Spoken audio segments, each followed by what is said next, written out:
काक उवाच। सुनो एक विनती है, हम पर मत लिखा करो कविताएं। आपका उच्चिष्ट खाकर जीते हैं पीते हैं, गरल अपमान का प्रतिपग। और हम में है ही क्या जिस पर लिखी जा सके कविताएं।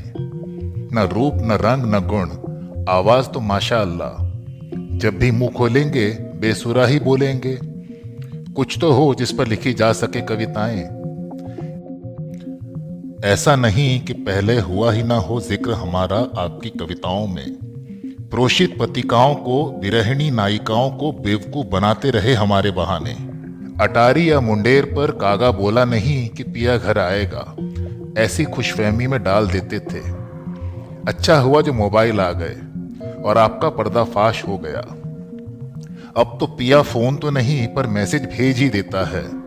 बेवकूफ नायिका हमें मूर्ख बनाती थी, कहती थी जो मेरे बोलने से आ गया पिया तो चोंच मढ़ाएगी सोने से। न कभी पिया टाइम पे आया, न अपनी चोंच को सोना नसीब हुआ।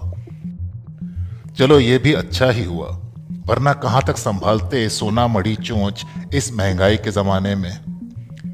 एक बात नहीं समझ में आती, साल भर तो गरियाते हो, पितृपक्ष में हमें अपने पुरखे क्यों बना लेते हो। बढ़िया बढ़िया खिलाते हो, वो जो आपके पुरखों को भाता था।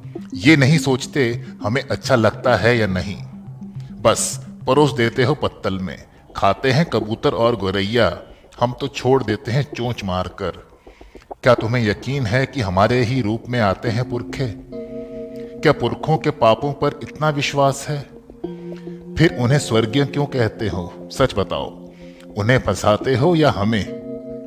खैर वो तुम्हारी प्रॉब्लम है, बाप दादे तुम्हारे हैं, चाहे जिस गेटअप में आए। अच्छा ये बताओ, ये अफवाह क्यों फैलाई कि झूठ बोलने पर कौवा काटता है? कभी हमने काटा तुम्हें? नहीं ना, तो फिर चलो मजाक छोड़ो और हमारा मजाक बनाना भी। मत लिखो कविताएं हम पर। कविता लिखनी हो पंछियों पर तो मोर पर लिखो, चकोर पर लिखो, चातक गोरैया बाज पर लिखो, बुलबुल तोता कबूतर पर लिखो, हंस सारस नीलकंठ पर लिखो। इंसानों की दुनिया में कमी कहाँ है परिंदों की? और वैसे भी तुम लोगों को नाम ही तो चाहिए जो छंदों में बन सके या जुड़ सके उनसे। तुम्हारी मनमानी कल्पनाएं, चातक सिर्फ स्वाति का जल पीता है, हारिल लकड़ी लेकर उड़ता है, नीलकंठ शुभ तो गिद्ध अशुभ होता है, और तुम्हारे पक्षी विज्ञानी भूसा भर भर कर अजायब घर में सजाते हैं और लिखते हैं हमारे जीवन के बारे में। मजेदार हो तुम लोग, जितनी हम में दिलचस्पी लेते हो हमारी संख्या उतनी कम होती जाती है।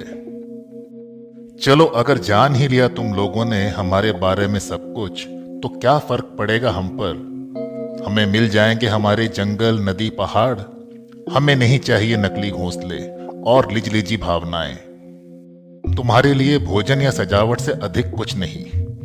बेचारा कोयल अपनी मादा के लिए रोता है और तुम कहते हो कोयल गाती है बिना मादा बनाए। पंछी भी नहीं भाते तुम्हें और कहते हो सब पता है। एक मोर पंख क्या लगा लिया तुम्हारे भगवान ने सिर पर, बेचारे मोरों की तुम पर आफत आ गई।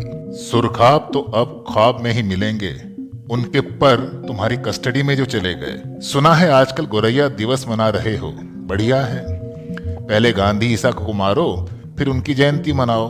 इतना भी अपराध बोध ठीक नहीं। अब ये मत कहना सारे इंसान एक जैसे नहीं होते, और नहीं होते तो इंसानों को एक जैसा बनाओ ना। हमारे पीछे क्यों पड़े हो? इंसानों पर लिखो कविताएं। हम तो वैसे भी पढ़े लिखे नहीं हैं, तुम्हारी भाषा में काला अक्षर भैंस बराबर। अब यहाँ तुम भैंस की इज्जत कर रहे हो या बेइज्जती, पता नहीं। इज्जत करना जरा मुश्किल है। भैंस काली जो ठहरी। गोरी गाय को माँ कहोगे पर भैंस को मौसी कहते नानी मरती है। कैसी हिंसक भाषा है तुम लोगों की। मुहावरे में भी हिंसा देखो, बुरा मत मानो। मैं तुम्हारा दिल दुखाने को नहीं कह रहा ये सब। परिंदे दिल दुखाते नहीं, दिल बहलाते हैं। दिल तो हमारा दुखता है कुछ पंछियों को तंदूर पर भूनते, जो कुछ को पिंजरे में सड़ते देख। मैं सिर्फ इतना चाहता हूँ कि हम पर कविताएं मत लिखो। तुम लिखोगे, लोग सुनेंगे, हमारी बेबसी पर खुश होंगे, हमें अच्छा नहीं लगेगा। और तुम्हें भी कोई मोहब्बत थोड़ी है हम कौवों से। हम तो तुम्हारे लिए एक सब्जेक्ट हैं, एक यूनिक सब्जेक्ट जिस पर लोग चौंक जाते हैं और तुम्हें वाहवाही मिलती है। वाहवाही तुम लूटो, कोई बात नहीं, पर हमारी जात पर बिल्कुल नहीं, समझे?